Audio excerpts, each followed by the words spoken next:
You didn't miss the signs. That's not what happened. You saw them, you felt them, you just didn't know what they meant yet. And that changes everything. Because it's easy to say now, you should have left sooner, you should have known, you should have seen it. But the truth is, you did see it, just not clearly enough to walk away. And that's the part no one talks about, because when something's obviously wrong, you leave, you react, you protect yourself. But when something feels almost right, that's where it gets dangerous, because it wasn't all bad. If it was, you wouldn't have stayed. There were moments, good ones, light ones, moments where you felt this could work. This could be something real, and you held on to those more than you should have. Because those moments, they confuse you. They make you question your own instincts. They make you think, maybe I'm overreacting. Maybe it's just a phase. Maybe this is normal. And slowly, without realizing, you start adjusting. Not because someone told you to, but because it feels easier. You become more patient, more understanding, more flexible. Until one day you look back and realize you weren't just adjusting. You were shrinking piece by piece, moment by moment. But you didn't call it that. You called it love. You called it commitment. You called it doing what it takes to make it work. Because no one prepares you for what it looks like when something isn't right but doesn't look wrong enough. And that's where most people get stuck. Not in something clearly toxic, but in something confusingly acceptable. Because it doesn't break you all at once. It wears you down slowly, quietly, almost invisibly. And the scariest part is you don't even notice when it starts. There's no moment you can point to. No clear beginning, no obvious shift. Just small things, subtle things. Things that don't feel big enough to question, but they add up. They always do, like the way your needs started coming second without you even noticing. Or how your plans became less important than theirs. Or how you started explaining things that shouldn't need explanation. And at first you don't see it as a problem. Because it feels like compromise, it feels like effort, it feels like love, right? That's what you thought. That's what you believed. Because in your mind, relationships require sacrifice. They require patience. They require understanding. So you gave that freely, willingly, without hesitation. And that's exactly why it worked. Not because it was healthy, but because you made it work. And that's a very important difference. Because there's a moment that most people don't recognize until much later, where things stop being mutual and start being one-sided, but not in a way that's obvious, not in a way that makes you stop. No, in a way that makes you try harder, do more, give more, understand more. And you don't question it because you think that's what love looks like. And maybe if you're honest with yourself, there were moments very early on where something didn't feel right. Small reactions, small comments, small behaviors that made you pause just for a second, but you moved past it, you ignored it, you explained it away because it didn't match the version of them you wanted to believe in. And that's where the illusion begins. Not in the big things, in the small ones, the ones you excuse, the ones you minimize, the ones you convince yourself don't matter that much until they do. And by the time they do, you're already invested emotionally, mentally, sometimes even financially. But more than anything, you're attached to the idea of what this could be, not what it actually is. And that's why you stayed.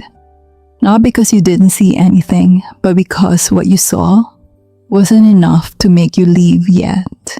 And that word matters. Yet, because the signs were there from the beginning, they just didn't look like signs. They looked like moments, situations, phases. Things you thought would change. And maybe that's the question that still lingers in your mind, even now. Looking back, was it always like this? Or did it become this at some point?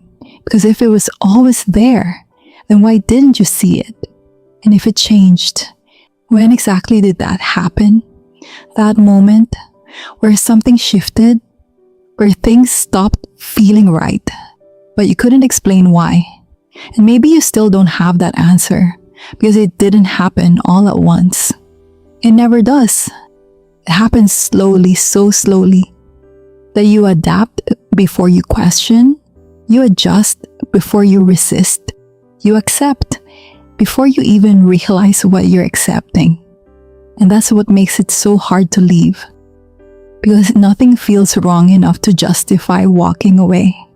But everything feels just off enough to keep you unsettled, and that tension, that internal conflict, it stays with you. Quiet, constant, unresolved. And instead of asking, why does this feel wrong? You start asking, what am I doing wrong? And that shift, that question changes everything, because now you're not observing the relationship anymore. You're analyzing yourself. And once that happens, you lose clarity, you lose perspective.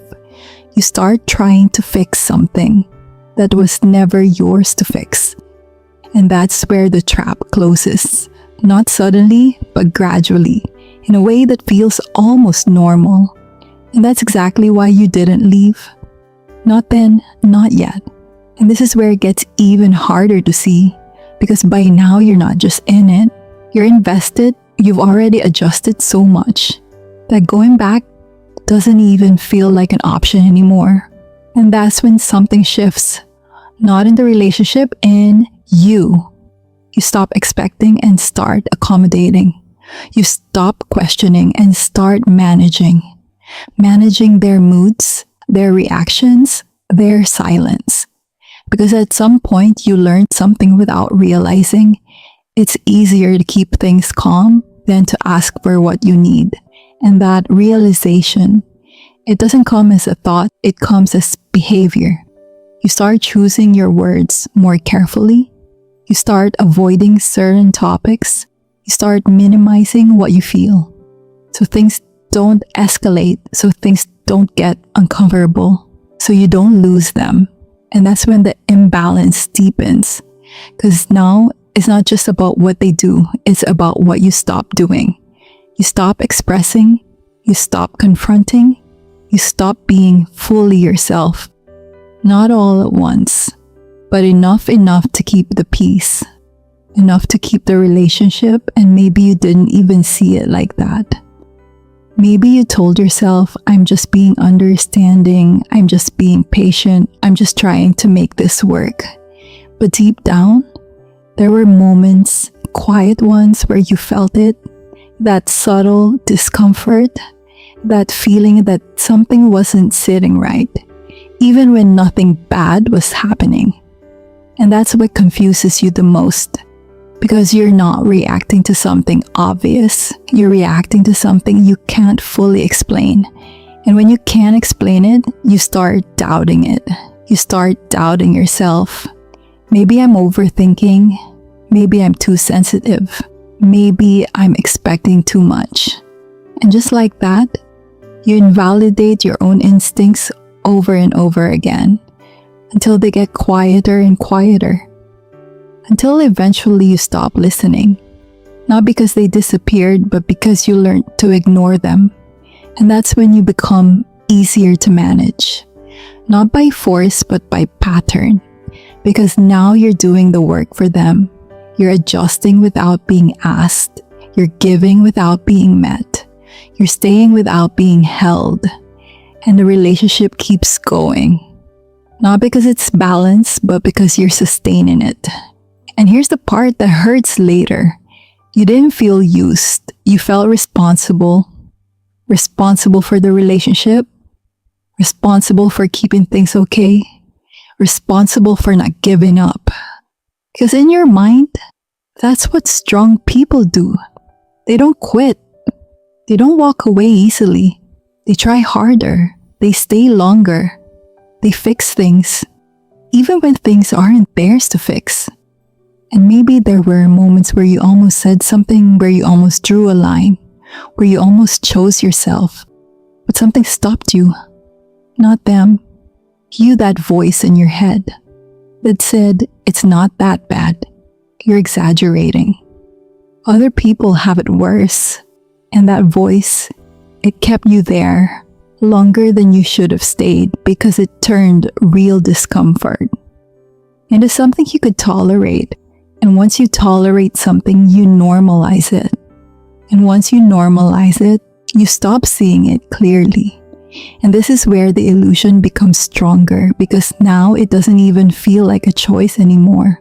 It feels like your reality, your normal, your relationship.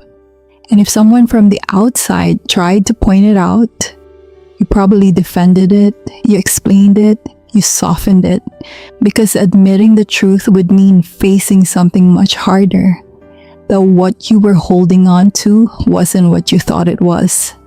And that's not easy to accept. Not when you've invested so much. Not when you've built so much around it. Not when your life, your plans, your identity are tied to that relationship. So instead, you stay. You adapt more. You give more. You try more. Hoping that at some point it will feel like it used to. Or maybe like you thought it could be. And that hope, it's powerful. It keeps you there even when reality is telling you otherwise. Because hope doesn't need evidence. It just needs possibility. And you saw possibility even when the patterns were clear, even when the imbalance was consistent, even when the effort was coming mostly from you. You still believed that if you just held on a little longer, something would shift. Something would change. Something would finally click. And that belief, it cost you more than you realized. Not just time, not just energy, but pieces of yourself. The parts of you that you slowly set aside to make space for something that was never fully there. And maybe you didn't notice what you were losing at the time because it didn't feel like loss. It felt like compromise. It felt like growth. It felt like love. But now looking back, you can see it differently. You can see how much of you was quietly disappearing while you were trying to hold everything together. And that realization, it doesn't come all at once. It builds moment by moment, memory by memory. Until one question starts getting louder. Not something dramatic, not something explosive, just simple, uncomfortable, persistent. If I stop, what actually remains here? And that question, that's where everything begins to change. And if you're honest, you already know the answer because deep down, you felt it before. That quiet realization, that uncomfortable clarity. That if you stopped trying, stopped fixing, stopped holding everything together, there wouldn't be much left. Not because you didn't love enough, but because it was never being built by two people. And that's the moment everything shifts. Not outside, inside you. Because for the first time, you stop asking, how do I fix this? And you start asking, why am I the only one trying? And that question, it's dangerous. Not because it hurts, but because it wakes you up. And once you see it, you can't unsee it. Not the patterns, not the imbalance, not the effort that was never matched. Because now everything starts making sense. The confusion, the exhaustion, the feeling that something was always off even when nothing looked wrong enough. Now you understand it wasn't in your head, it wasn't you overthinking, it wasn't you expecting too much. It was you feeling something real. Something your mind tried to explain away, but your body never ignored. And maybe that's the hardest part to accept. You knew not consciously, not clearly, but you knew. And instead of trusting that feeling, you stayed, you adjusted, you gave more. Not because you were weak, but because you believed, and that belief, it kept you there longer than it should have. But here's the part that changes everything. You didn't stay because you were blind. You stayed because you were hoping it would become what you saw in the beginning. Hoping your effort would be met. Hoping your love would be enough, and that hope, it's what kept the illusion alive. Even when reality was showing you something else, and now standing where you are, looking back, you see it differently. You see that it wasn't about loving too much, it was about loving alone. And those are not the same thing, because real love doesn't require one person to carry everything. It doesn't require you to silence yourself to keep it. It doesn't require you to become less to make it work. And once that lands, something inside you shifts. You stop chasing clarity from them. You stop needing answers. You stop waiting for recognition because you already have it. Within yourself, you see it, clearly, calmly, almost cold. And for the first time, you're not confused anymore. You're just aware. Aware of what it was, aware of what it wasn't, aware of what you accepted, and more importantly, aware of what you won't accept again. And that awareness, that's where your power comes back. Not when they change, not when they apologize, not when they finally see your worth, but when you do. When you stop questioning what you already felt. When you stop rewriting the past to make it easier to stay. When you finally say to yourself, I see it now, and I won't ignore it again. And maybe that's the closure you were looking for. Not something they give you, something you take back. Because the truth is, you were never hard to love. You were just giving everything to someone who wasn't capable of meeting you there. And once you understand that, you stop taking it personally. You stop carrying guilt that was never yours. You stop believing that if you had done more, it would have been different, because it wouldn't. And that realization, it doesn't break you. It frees you, slowly, quietly, but completely. And from that place, you don't move the same anymore. You don't ignore the same signs. You don't silence the same feelings. You don't stay in the same situations. Because now you trust yourself, not blindly, not impulsively, but honestly. And that changes everything. So if any part of this felt familiar to you, if something here made you pause even for a second, then don't ignore that feeling again. Because that's exactly how it starts. Not with something obvious, but with something subtle, something quiet, something that doesn't sit right. And this time you don't explain it away. You listen.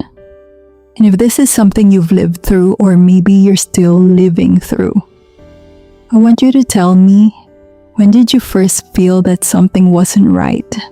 Not when it became obvious, but when you first felt it, because that moment matters more than you think. And if this helped you see something that you couldn't put into words before, then stay close, because there are patterns you still haven't seen yet. And once you see them, you don't go back. Not to the same people, not to the same dynamics, not to the same version of yourself,